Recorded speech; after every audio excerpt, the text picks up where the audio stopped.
الحمد لله رب العالمين والعاقبة للمتقين والصلاة والسلام على أشرف الأنبياء والسيد المرسلين وعلى آله الطيبين وأصحابه الكرام أجمعين.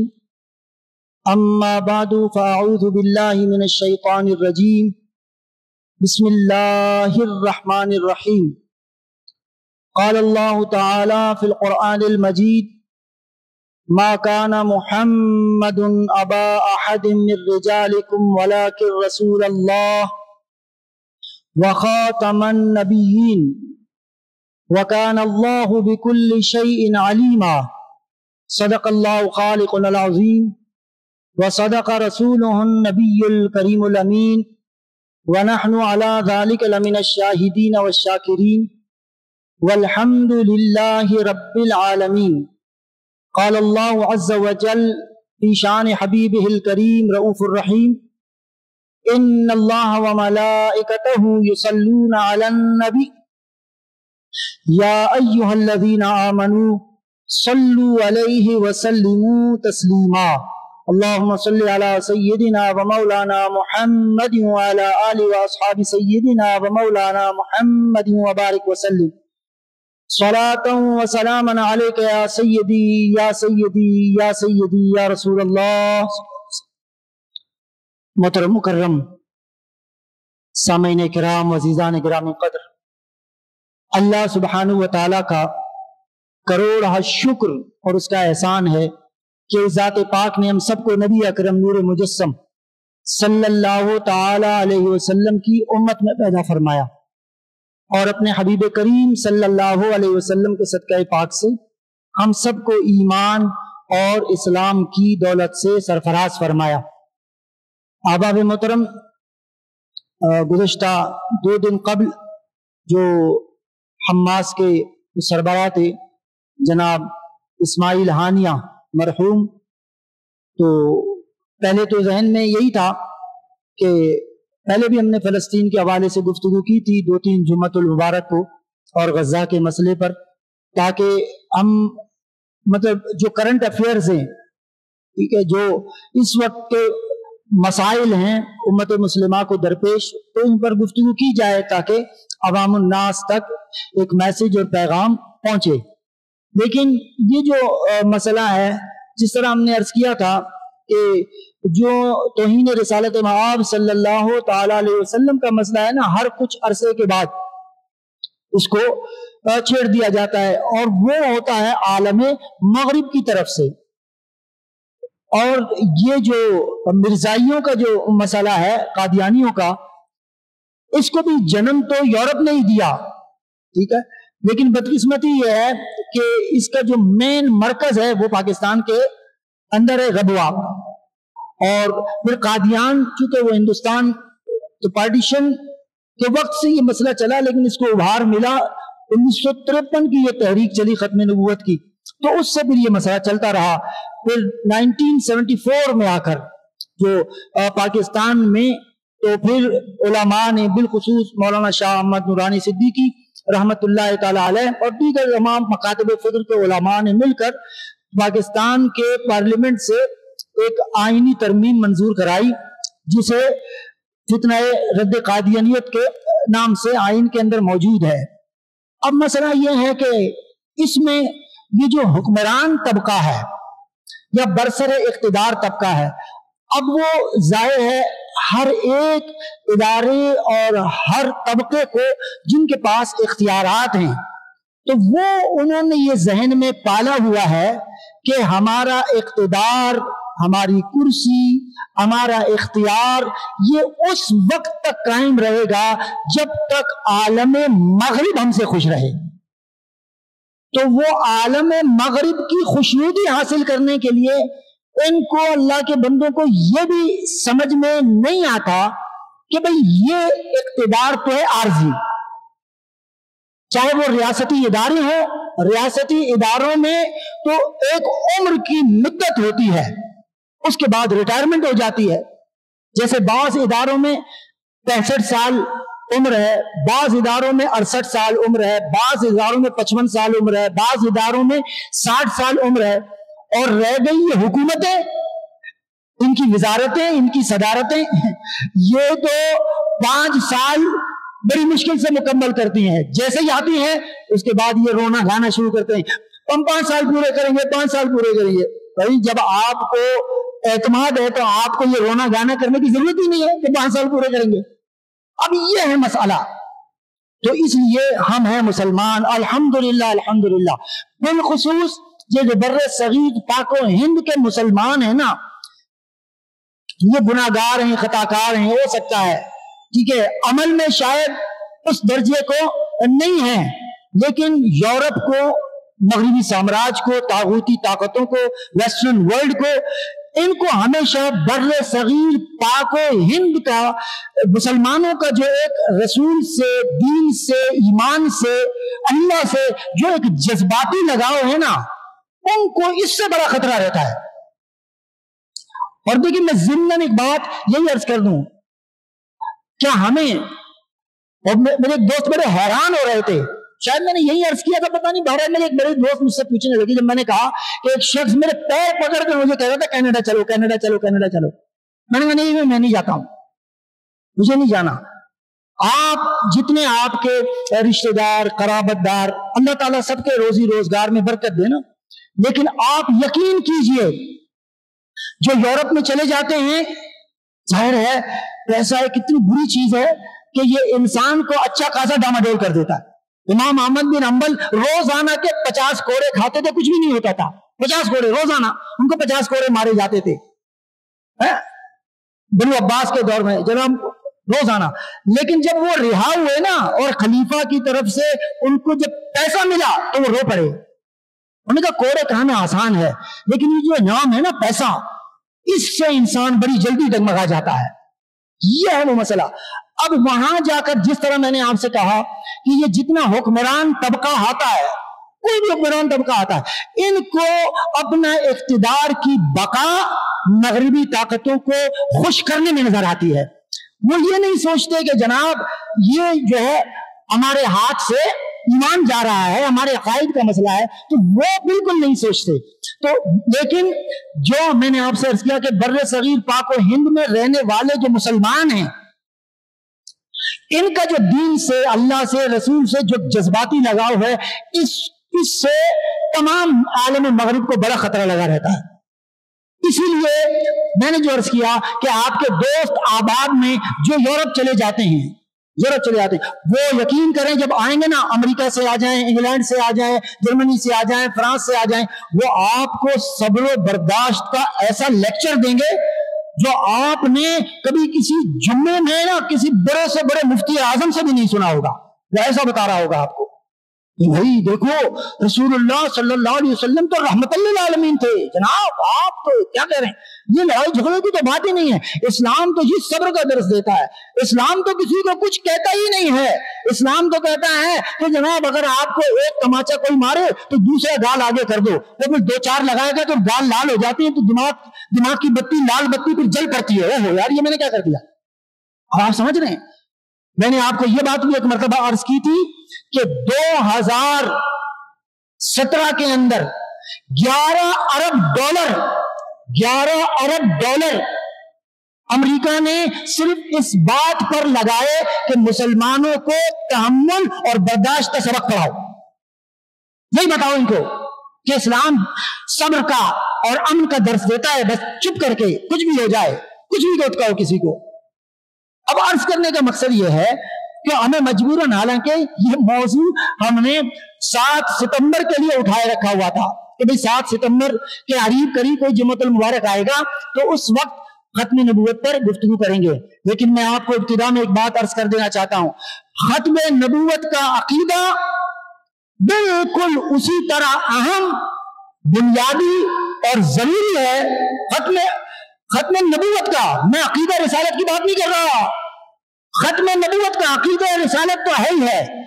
ختم نبوت کا عقیدہ اتنا ہی بنیادی اور اتنا ہی اہم اور اتنا ہی ضروری ہے جتنا کہ ہمارا عقیدہ توحید ہمارے لیے ضروری ہے. یہ بات یاد رکھ لیں.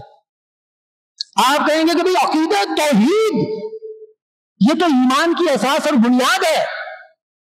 اب آپ کہہ رہے ہیں عقیدہ ختم نبوت بھی اسی طرح ہے. تو میں آپ سادہ مسلمانوں سے یہ سوال کرتا ہوں کہ جناب آپ کا عقیدہ توحید کہاں سے ثابت ہے؟ تو آپ کہیں گے کہ بھئی عقیدہ توحید تو قرآن مجید سے ثابت ہے. قرآن مجید نے واضح طور پر، چونکہ انبیاء اور رسول کتابیں لے کر آتے تھے اور رسول اللہ صلی اللہ علیہ وسلم پر قرآن مجید نازل ہوا. قرآن مجید نے کہا لا الہ الا اللہ فاعبدنی، میرے سوا کوئی معبود نہیں، صرف عبادت میری کرو. وَقَضَىٰ رَبُّكَ أَلَّا تَعْبُدُوا إِلَّا إِيَّاهُ، اللہ نے تمہیں حکم دے دیا کہ اللہ کے سوا کسی کی عبادت مت کرو. قرآن مجید میں جا بجا عقیدہ توحید وَلَا تُشْرِكُوا بِاللَّهِ، اور اللہ کے ساتھ کسی کو شریک مت کرو، یہ قرآن مجید نے ہی کہا ہے. ہم کہتے ہیں ٹھیک ہے، جب عقیدہ توحید قرآن مجید میں ثابت ہونے کی بنیاد پر ہمارے لیے بنیادی عقیدہ ہے، ضروری عقیدہ ہے، عام عقیدہ ہے، تو یہ عقیدہ ختم نبوت بھی قرآن مجید فرقان حمید سے واضح طور پر ثابت ہے. یہ جو سورہ نمبر جو ہے وہ ہے سورہ نمبر 33، سورہ الاحزاب. اگر انگریزی زبان میں سمجھنا آتا ہے تو چیپٹر نمبر 33، ٹھیک ہے، اور ورس نمبر 40. سورہ نمبر 33 آیت نمبر 40 میں بالکل اس لفظ کے ساتھ اللہ تبارک و تعالیٰ نے واضح طور پر ارشاد فرمایا. اس کا سمپل اور سادہ ترجمہ یہی بنتا ہے. اللہ نے فرمایا ما کان محمد ابا احد من رجالکم، کہ محمد صلی اللہ تعالی علیہ وسلم تمہارے مردوں میں سے کسی کے باپ نہیں ہیں. ولیکن رسول اللہ، بھئی وہ تمہارے میں سے کسی کے باپ تو نہیں ہیں، لیکن یاد رکھ لو وہ اللہ کے رسول ہیں. سورہ فتح میں معاف کیجیے گا، سورہ فتح میں اللہ تبارک و تعالیٰ نے ارشاد فرمایا محمد الرسول اللہ صلی اللہ علیہ وسلم، محمد صلی اللہ علیہ وسلم اللہ کے رسول ہیں. اب رسالت محمدی یہاں سے بالکل سیدھی اور سادھی ثابت ہو گئی کہ محمد صلی اللہ علیہ وسلم اللہ کے رسول ہے. بالکل یہی بات سورہ نمبر 33 اور آیت نمبر 40 میں کہا کہ محمد صلی اللہ علیہ وسلم مردوں میں سے کسی کے باپ نہیں ہے، ولیکن رسول اللہ، لیکن وہ اللہ کے رسول ہیں. اس سے متصل کہا، یعنی متصل کہا، معطوف علیہ کے ساتھ ساتھ کہا، فرمایا وخاتم النبیین، وہ اللہ کے رسول بھی ہے اور خاتم النبیین بھی ہے. اور عزیز دوستو، میں یہ کرنا چاہتا ہوں اور سوالیہ انداز میں اگر پوچھوں کہ محمد صلی اللہ تعالی علیہ وسلم ہی خاتم النبیین کیوں ہے؟ اللہ تبارک و تعالیٰ نے تو 1,24,000 کم و بیش انبیاء اور رسول بھیجے، تو جناب خاتم النبیین محمد صلی اللہ علیہ وسلم کیوں ہے؟ تو اس کی ایک حدیث مبارکہ تو واضح طور پر، یعنی پہلے تو وہ جو اصالتاً اور اشارتاً اس طرف متوجہ کرتی ہے، اس حدیث کو امام ابن ابی شیبہ، اور یہ بات بھی غلط بات ہے کہ جی سب سے پہلے جو ہے سب سے اہم اور صحیح احادیث جو ہے نا وہ بخاری شریف میں ہے. بخاری سے پہلے بھی حدیث کی کتابیں موجود تھی، مصنف عبد الرزاق، مصنف ابن ابی شیبہ، موطا امام مالک، یہ سب بخاری سے پہلے کی کتابیں ہیں. مسند امام احمد بن حنبل، مسند امام اعظم، یہ پہلے کی کتابیں ہیں، یہ پہلے کی کتب ہیں احادیث کی. تو مصنف ابن ابی شیبہ اور امام ابن ابی شیبہ یہ امام بخاری کے دادا استاد ہیں، ان کے استاد کے بھی استاد ہیں. تو مصنف ابی شیبہ میں ایک حدیث ہے کہ حضور صلی اللہ تعالی علیہ وسلم نے ارشاد فرمائی، یہ اشارت ہے حضور علیہ الصلوۃ والسلام نے یہ بات ارشاد فرمائی ہے. میں صرف اس حدیث کو آپ کے سامنے پیش کرتا ہوں کہ محمدی رسالت مآب صلی اللہ علیہ وسلم پر ہی ختم نبوت کیوں، یعنی حضور علیہ الصلوۃ والسلام ہی خاتم النبیین کیوں ہے؟ اس پر حضور علیہ الصلوۃ والسلام کی حدیث جو مصنف ابن ابی شیبہ میں ہے، رسول اللہ صلی اللہ علیہ وسلم نے ارشاد فرمایا، کہا کہ میں خلق میں، کریشن میں، تخلیق میں، بنائے جانے میں، پیدا ہونے میں سب سے اول ہوں، سب سے اول ہوں، سب سے پہلے مجھے پیدا کیا گیا، مجھے بنایا گیا، میری تخلیق کی گئی، مجھے کریٹ کیا گیا، اور پھر کہا کہ وآخر بعثا، اور سب سے آخر میں بحیثیت نبی مجھے بھیجا گیا، سب سے آخر میں نبی بن کر آیا۔ اب آپ دیکھیں کہ محمد صلی اللہ تعالی علیہ وسلم یہ خاتم النبیین کیوں؟ اس کی ایک وجہ ہے، آدم علی نبینا علیہ الصلوۃ والسلام سے لے کر عیسیٰ علی نبینا علیہ الصلوۃ والسلام تک آپ قرآن مجید کا بھی مطالعہ کریں، قرآن مجید بھی ہمیں یہ بتاتی ہے کہ وَإِلَىٰ ثَمُودَ أَخَاهُمْ صَالِحًا وَإِلَىٰ عَادٍ أَخَاهُمْ هُودًا، کہ ہم نے قوم عاد کی طرف ہود علیہ السلام کو مبعوث کیا، قوم سمود کی طرف ہم نے صالح علیہ السلام کو مبعوث کیا، اور ہم نے شعیب علیہ السلام کو ان کے قوم کی طرف مبعوث کیا۔ ایک بات تو یہ ہے کہ تمام انبیاء اکرام علیہ السلام اپنے اپنے نبوت و رسالت میں ایک لمیٹیشن، ایک محدودیت لے کر مبعوث ہوئے، حتیٰ کہ ایک وقت میں کئی نبی ہوتے تھے۔ اگر صرف قرآن مجید کا ہی مطالعہ کیا جائے، قرآن مجید کا مطالعہ کیا جائے، حضرت ابراہیم علیہ السلام خود نبی ہے، ان کے بیٹے حضرت اسحاق علیہ السلام وہ نبی ہیں، ان کے بیٹے اسماعیل علیہ السلام وہ نبی ہیں، اور یہ تینوں بیک وقت موجود تھے۔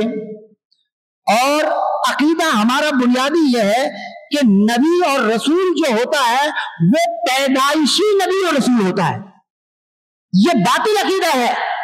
بعض لوگوں نے کتابوں میں لکھا کہ 40 سال تک رسول اللہ صلی اللہ تعالی علیہ وسلم کو یہ معلوم ہی نہیں تھا کہ میں نبی بنوں گا۔ جب پہلی مرتبہ وہی آئی، جبریل امین علیہ السلام آئے، تب رسول اللہ صلی اللہ علیہ وسلم کو پتا چلا اچھا میں نبی ہوں، یعنی فرشتے کے بتانے کے بعد حضور علیہ الصلوۃ والسلام کو پتا چلا معاذ اللہ۔ تو اعتقاد اور عقیدہ یہ ہے کہ جو نبی ہوتا ہے وہ پیدائشی ہی نبی ہوتا ہے۔ حضور علیہ الصلوۃ والسلام نے فرمایا کنت نبیا آدم بین الماء والطین، کہا کہ میں تو اس وقت بھی نبی تھا جب ابھی آدم پانی اور مٹی کے درمیان میں تھے، ابھی پانی اور مٹی کو ملا کر پیکر بشریت آدم کو نہیں بنایا گیا تھا، مجھے تو اس وقت بھی اللہ تبارک و تعالیٰ نے نبی بنایا تھا، میں اس وقت بھی نبی تھا۔ یہ حضور علیہ الصلوۃ والسلام نے ارشاد فرمایا۔ تو ہر نبی ایک وقت میں کئی نبی بھی ہوتے تھے، اور ہر نبی اپنے اپنے قوم کی طرف، اور ہر نبی کسی مخصوص زبان بولنے والوں کی طرف نبی بن کر آیا۔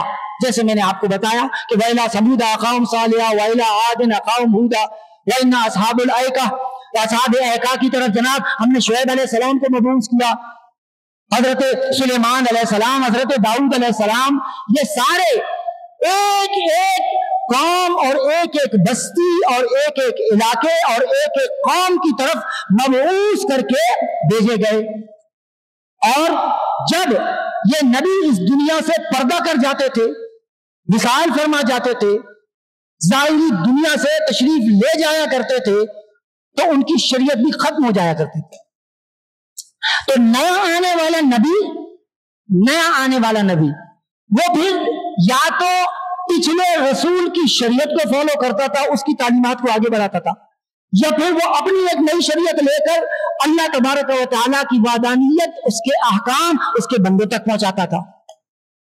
تو ہر نبی احکام الہی کی اور امر ربی کی وضاحت اور تشریح کرنے کے لیے اس دنیا میں آتا رہا، تاکہ بندوں کو پتا چل جائے کہ اللہ سبحانہ و تعالیٰ کا یہ حکم کس طرح امپلیمنٹ ہوگا، کس طرح اس کو پرفارم کرنا ہے، اس کی پریکٹس کس طرح ہوگی۔ جس طرح آپ اور ہم نماز پڑھتے ہیں، قرآن مجید فرقان حمید میں صرف یہ ہے کہ واقیم الصلاۃ، اے مسلمانوں نماز کو قائم کرو، وآتوا الزکاۃ، اے مسلمانوں زکات ادا کرو۔ اور اللہ تبارک و تعالیٰ نے فرمایا کہ بھائی وَلِلَّهِ عَلَى النَّاسِ حِجُّ الْبَيْتِ مَنِ اسْتَطَاعَ إِلَيْهِ سَبِيلًا، ہم نے لوگوں پر جو صاحبان استطاعت ہو ان پر حج ہم نے فرض کر دیا۔ كُتِبَ عَلَيْكُمُ الصِّيَامُ كَمَا كُتِبَ عَلَى الَّذِينَ مِن قَبْلِكُمْ لَعَلَّكُمْ تَتَّقُونَ، ہم نے تم پر روزے فرض کر دیے۔ لیکن یہ روزے رکھنے کیسے ہیں؟ سحری کیسے کرنی ہے، افطار کیسے کرنی ہے؟ روزہ ٹوٹ جائے جان بوجھ کر تو اس کا کفارہ کیا ہے، اور اگر بیوے سے ٹوٹے تو اس کا کفارہ کیا ہے، روزہ بیمار نہ رکھے تو اس کا کیا حکم ہے، یہ سب احکام کی تشریح وضاحت یہ ذات پاک رسالت مآب صلی اللہ تعالی علیہ وسلم نے فرمائی ہے۔ یہ نماز کی رکعتیں، یہ نماز میں تکبیر تحریمہ سے لے کر خروج بسمعہ یعنی سلام پھیرنے تک اس کا ذکر آپ کو قرآن میں نہیں ملے گا، بلکہ ادائے مصطفیٰ جو رسول اللہ صلی اللہ علیہ وسلم نے پرفارم کر کے، پریکٹس کر کے، عمل کر کے جو ہمیں دکھایا وہ بھی اسی طرح ہے جیسے اللہ تبارک و تعالیٰ کے احکام کے تشریح کرنے کے لیے نبی و رسول اس دنیا میں تشریف لاتے رہے۔ اب چونکہ رسول اکرم صلی اللہ تعالیٰ علیہ وسلم، اب میں نے آپ کو انبیاء اکرام علیہ السلام کی تمثیلات دے کر کہ انبیاء ایک ایک قوم، ایک ایک قبیلے، ایک ایک زبان بولنے والے، ایک ایک بستی، ایک ایک قریہ، ایک ایک علاقے کے لیے مبعوث ہو کر آتے رہے، اور قرآن مجید کی آیات سے اشارتاً میں نے کہہ دیا آپ کو کہ وَإِلَىٰ عَادٍ أَخَاهُمْ هُودًا وَإِلَىٰ ثَمُودَ أَخَاهُمْ صَالِحًا وَأَصْحَابُ الْأَيْكَةِ، یہ سب آپ کو بتایا جب اللہ تبارک و تعالیٰ نے ذات پاک رسالت مآب صلی اللہ تعالی علیہ وسلم، چونکہ آپ کو تاجدار ختم نبوت بنایا گیا اور آپ کو تمام مخلوقات کی طرف اللہ تبارک و تعالیٰ نے نبی و رسول بنا کر بھیجا، چونکہ آپ آخری نبی، آخری رسول، آخری پیغمبر تھے، جب آپ کو بھیجا، ان کو بھیجا تو کہا وَإِلَىٰ ثَمُودَ أَخَاهُمْ صَالِحًا، اور جب حضرت ہود علیہ السلام کو بھیجا کہا وَإِلَىٰ عَادٍ أَخَاهُمْ هُودًا، شعیب علیہ السلام کو بھیجا کہ وَأَنَّ أَصْحَابُ الْأَيْكَةِ، ان کو لمیٹیشن میں بنا کر بھیجا، لیکن جب رسالت پاک رسالت مآب صلی اللہ علیہ وسلم کو بھیجا تو اللہ تبارک و تعالیٰ نے فرمایا قل یا ایھا النبی، کہ اے نبی صلی اللہ تعالیٰ علیہ وسلم آپ فرما دیے ارسلناک شاہدا ومبشرا ونذیرا، کہ مجھے تمام کائنات کی طرف شاہد و بشیر و نذیر بنا کر بھیجا گیا ہے۔ یہ اللہ تبارک و تعالیٰ نے خود ارشاد فرمایا، اور اللہ تبارک و تعالیٰ نے سورہ نمبر 34 اور اس کی آیت نمبر 28 سورہ سبا میں اللہ تبارک و تعالیٰ ارشاد فرماتا ہے وما ارسلناک الا کافۃ للناس، اللہ فرماتا ہے کہ اے حبیب صلی اللہ تعالیٰ علیہ وسلم ہم نے آپ کو تمام انسانوں کی طرف ہم نے آپ کو اپنا رسول بنا کر بھیجا ہے، یہ قرآن نے کہا، اور رسول اللہ صلی اللہ تعالیٰ علیہ وسلم نے اس کی مزید وضاحت اور مزید ایکسپلینیشن دیتے ہوئے حدیث پاک میں ارشاد فرمایا کہ ارسلت الی الخلق کافہ، کہا کہ ہر نبی، ہر رسول، ہر پیغمبر جب اللہ کی طرف سے مبعوث ہوا تو ہر نبی کسی قوم کی طرف، کسی قبیلے کی طرف، کسی قوم کی طرف، کسی بستی کی طرف، کسی قریہ کی طرف، کسی مخصوص زبان بولنے والے کی طرف آتا، اپنی مدت پوری کرتا، اس دنیا سے تشریف لے جاتا تو اس کی شریعت ختم ہو جاتی، لیکن جب ہم نے اپنے حبیب صلی اللہ تعالیٰ علیہ وسلم کو بھیجا وما ارسلناک الا کافۃ للناس، ہم نے اپنے حبیب کی نبوت اور رسالت کو چونکہ ان کو خاتم النبیین بنایا ہے تو میرا رسول محمد صلی اللہ علیہ وسلم ہر قوم کی طرف، ہر قبیلے کی طرف، ہر زبان بولنے والے کی طرف، حتیٰ کہ میرا یہ رسول صرف انسانوں ہی کے لیے نہیں، جمی مخلوقات کے لیے، وہ چرند ہو، پرند ہو، زمین ہو، آسمان ہو، شجر ہو، حجر ہو، جمادات ہو، نباتات ہو، حیوانات ہو، کائنات کا ہر ذرہ میرے نبوت دائرہ رسالت میں ایسے ہی رکھا ہے جیسے میں نے اپنے ربوبیت اور سمدیت کے دامن میں، اپنی ربوبیت کے دامن میں ساری مخلوق کو رکھا ہے، اسی ساری مخلوق کو دامن مصطفیٰ کی رسالت میں ڈال دیا۔ یہ اللہ سبحانہ و تعالیٰ کا اسلوب اور طریقہ ہے۔ آپ پڑھیں سورہ الفرقان جو کہ قرآن مجید کی سورہ نمبر 25 ہے اور اس کی پہلی آیت ہے. کہا تبارک الذی نزل الفرقان علی عبدہ لیکون للعالمین نذیرا. برکت والی ہے وہ ذات جس نے اس فرقان یعنی قرآن مجید کو نازل کیا اپنے بندہ خاص سے لیکون للعالمین نذیرا، تاکہ یہ تمام عالمین کے لیے. اور حدیثوں میں بعض کتب میں یہ آیا ہے کہا کہ 18,000 عالم ہیں، 18,000 عالم، اور یہاں یہی کہا لیکون للعالمین نذیرا، تمام عالمین کے لیے جتنے ہیں، اگر وہ 18,000 ہیں تب بھی، اگر وہ 54,000 ہیں تب بھی بنایا ہم نے ان کو نذیر اور رسول اور نبی تمام عالمین کے لیے. اسی طرح اللہ تبارک و تعالیٰ نے جب سورہ نمبر 5 اور آیت نمبر 3 سورہ المائدہ میں جب یہ نہ ارشاد فرمایا کہ الیوم اکملت لکم دینکم واتممت علیکم نعمتی ورضیت لکم الاسلام دینا، کہ آج ہم نے تم پر دین کو مکمل کر دیا، کامل کر دیا. اب دیکھیے کامل، اس سے پہلے 1,24,000 کم و بیش پیغمبر ایکسپٹ رسول اللہ صلی اللہ تعالی علیہ وسلم کے علاوہ جتنے انبیاء آئے، ان سب کو بعد جب رسول اللہ صلی اللہ علیہ وسلم آئے، قرآن مجید کے نزول کی تکمیل ہوئی، یہ آیت جب نازل ہوئی تو اس وقت اللہ تبارک و تعالیٰ نے فرمایا کہ بھئی آج ہم نے دین کو اکمل کر دیا، یعنی مکمل ترین بنا دیا. کیوں؟ اس لیے کہ ذات پاک مصطفیٰ صلی اللہ تعالی علیہ وسلم اس دنیا میں تشریف لے آئے، اس دنیا میں آ گئے. جب حضور علیہ الصلوۃ والسلام آ گئے، دین مکمل ہو گیا. تو ایک مثال میں نے آپ کو دی تھی کہ جو دائرہ ہوتا ہے، جس نقطے سے دائرے کا آغاز ہوتا ہے اسی نقطے پر آ کر دائرہ ختم ہو جاتا ہے. تو دائرہ نبوت کا آغاز حضرت آدم علیہ السلام سے ہوا، اور نبوت اور رسالت کا اختتام اور ختم نبوت کی مہر حضور علیہ الصلوۃ والسلام کی ذات پاک پر آ کر جب لگی تو یہ دائرہ مکمل ہو گیا. جب یہ دائرہ مکمل ہو گیا تو اب کسی اور نبی کی حاجت و ضرورت نہیں. اس کی مثال، اس کی تائید پر میں یہ حدیث عرض کرتا ہوں. قرآن مجید کی کئی آیات میں نے پیش کر دی. اب اس حدیث کو اس آیت کے ضمن میں جیسے کہا رسول اللہ صلی اللہ علیہ وسلم اس کی تائید کرتے ہیں اس حدیث سے کہ لیکون للعالمین نذیرا الیوم اکملت لکم دینکم، کہ ہم نے دین کو مکمل کر دیا. یا سورہ انبیاء میں کہا وما ارسلناک الا رحمۃ للعالمین، یہ سورہ نمبر 21 ہے اور اس کی آیت نمبر 107 ہے. تو تمام عالمین کے لیے رحمت بنا کر بھیجا. تو یعنی تمام عالمین رسول اللہ صلی اللہ علیہ وسلم کے دائرے نبوت اور رسالت میں آ گئے. اب صحیح بخاری کی یہ حدیث ہے، ذرا غور سے سماعت فرمائیں. میں پھر عرض کروں گا میرے عزیز دوستو، ختم نبوت کا عقیدہ اتنا ہی اہم، اتنا ہی بنیادی، اتنا ہی ضروری ہے. وہ ریپیٹڈلی میں عرض کرتا ہوں، غور سے سماعت فرمائیں.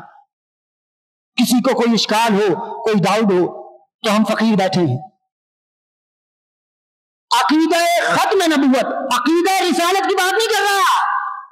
عقیدہ رسالت تو ہے ہی بنیادی، تاکہ یہ بھی واضح ہو جائے. یہ جو بیچ میں گڑبڑیں چلتی ہیں نا، جس کو اپنی جسٹسی چلانی ہے وہ جسٹسی گیری کرے، جج اپنی جج گیری کریں، حکمران اپنی رشوت خوری کی حکمرانی چلاتے رہیں، افسران اپنے رشوت خور رشوتیں کھا کھا کر اپنی افسری چمکاتے رہیں، اپنی سیٹ مضبوط کریں، اپنے مغربی آقاؤں کو خوش کریں. لیکن مسلمانوں کی دل آزاری کرنا، کسی کے خرمن ایمان کو جلانے کی کوشش کرنا، عقیدہ ختم نبوت پر ڈاکہ ڈالنے کی کوشش کرنا، جب آپ کو کچھ آتا نہیں ہے تو کم از کم خاموشی تو آتی ہے. حضور علیہ الصلوۃ والسلام نے اسی لیے ارشاد فرمایا کہ من سمتا فنجا، بھئی جو چپ ہو گیا وہ فلاح پا گیا، کامیاب ہو گیا. چپ کرو، تمہیں اور کوئی نہیں ملتا. اب حد تو یہ ہو گئی ہے، حد تو یہ ہو گئی ہے جن کی ساری دکانداریاں بند ہو جاتی ہے، کچھ نہیں آتا اداکاری میں، کلاکاری میں.